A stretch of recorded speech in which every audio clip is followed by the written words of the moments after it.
Hello，大家好，我是兜兜。药丹刚刚入座，一尊淡绿色药鼎破空而来，药鼎上盘坐着一位麻衣老者。这位老者正是炼药界中异常老的老前辈神农老人。萧炎心头滚烫，若是能够和这等人物比试炼药术，那才真是让人热血沸腾。神农老人刚想入座，后方突然黑云涌现，一道身着黑衣的中年男子出现。魂族魂虚子不请自来，还望药丹族长勿要见怪。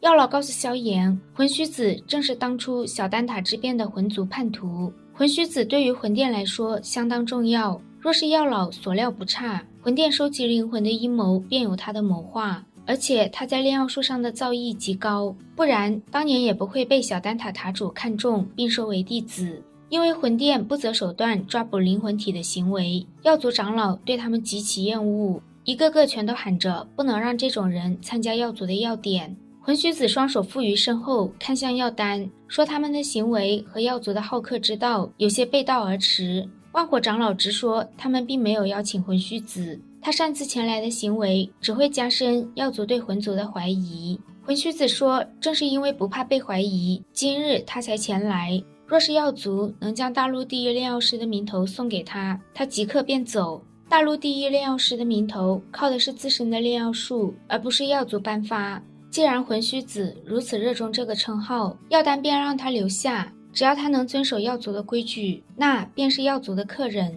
如若不能，药丹绝不会手下留情。万火长老等人觉得有些不妥，但药典是药族最为盛大的活动，药丹觉得不好无故将人驱逐出去，更何况今日药界中这么多人，难道还怕有什么人敢乱来不成？药丹坚持，其他药族长老也只好点点头。魂虚子在药老和萧炎不远处坐下后，便开口各种讥讽。萧炎面不改色，袖袍随意一挥，北王出现在魂虚子身侧，凌厉的腿风狠狠地踢了过去。突如其来的攻击让魂虚子有些错愕，但他很快就反应过来，身影直接诡异消失。北王将魂虚子坐着的桌椅轰成粉末，而后直接走回萧炎身旁。萧炎轻轻抿了一口面前的药酒，判师无益者，还是离我远一点的好。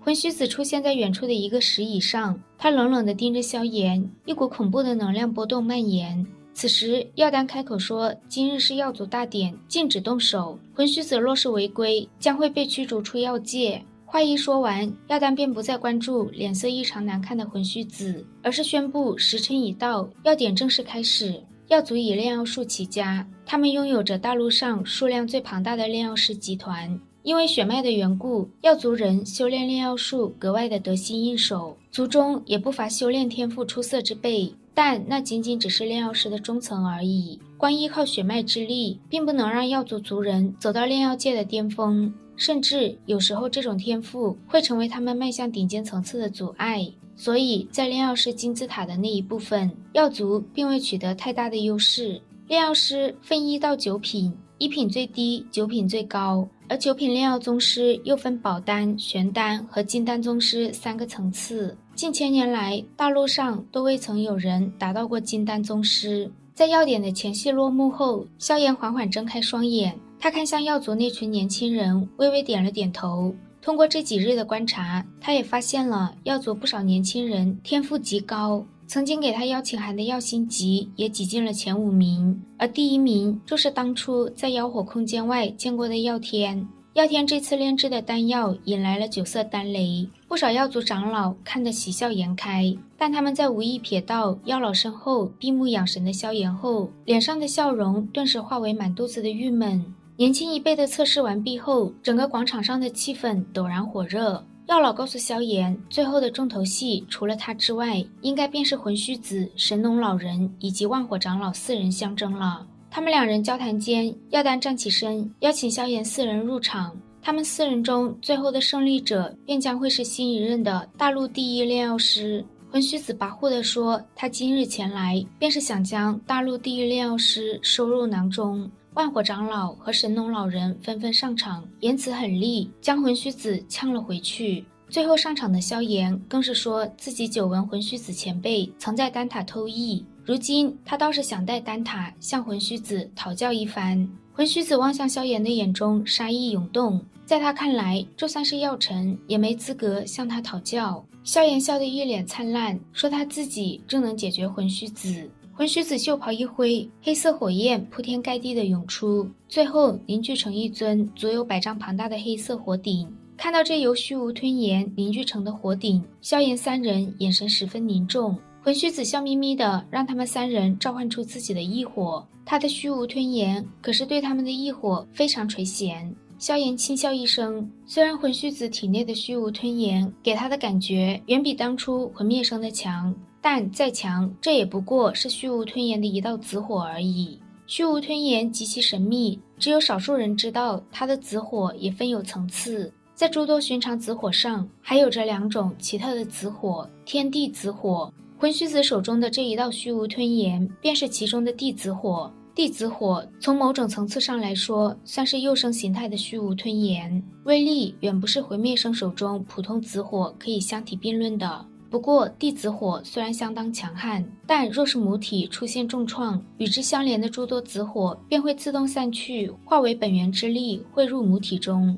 万火长老袖袍一挥，一股淡黑色狂风呼啸而出。仔细看的话，会发现这并非是什么狂风，而是一种奇特的火焰。神农老人大笑一声，夸赞万火长老的九幽风炎施展得越发炉火纯青。而后他手中的药材拐杖突然无火自燃，一缕宛如液体般的绿色火焰升腾，最后迎风暴涨。绿色火海弥漫间，层层雾气升腾，无数种奇异的药材生长，弥漫着一种让人动容的生命气息。神农老人的异火是排名第5的生灵之炎，生灵之炎并没有强大的破坏力，它闻名于世的是它强大的生命力。据说只要将药材的种子投入火焰中，便会迅速发芽成长。生灵之炎号称长寿之火，得到它的人寿命比起那些以长寿著名的魔兽也不遑多让。它唯一的缺憾就是不擅长战斗，对战斗的增幅也不怎么样。生灵之炎若是成型的话，灵智相当高，并且它不会以火的形态出现，而是会变化成各种各样的药材，静静地扎根在泥土中。唯有那些有着大机缘的人，才能够侥幸地将它从地里找出来。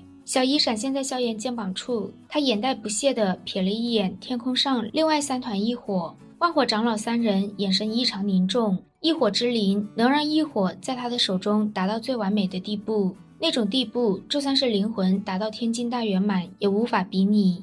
药丹将艳羡的目光从小姨身上收回，他们4人都已准备好，现在就可以开鼎炼丹了。小姨嘴巴一张，一个100丈庞大的粉红火鼎悬浮天际。萧炎的火鼎升腾时，另外3人也将这片天空分为4块区域，而后各自召唤出火鼎。4人中声势最浩大的便是神农老人，他盘坐在火海中，诸多药材种子飞洒而出，而后在无数震惊的目光中飞速成长起来。短短数十分钟，一枚枚种子便变成了一株株珍稀的药材。这神奇的一幕让萧炎也不由得赞叹一声，而后他回过神，大手一挥，数千种药材盘绕在火鼎周围。小姨窜进火鼎中，将悬浮在天空上的药材全都一起吞了进去。这一幕让药族的长老们脸皮忍不住一抽，数千种药材所需要的提炼成分完全不一样，像萧炎这样一股脑的全部丢进火鼎，真的能行？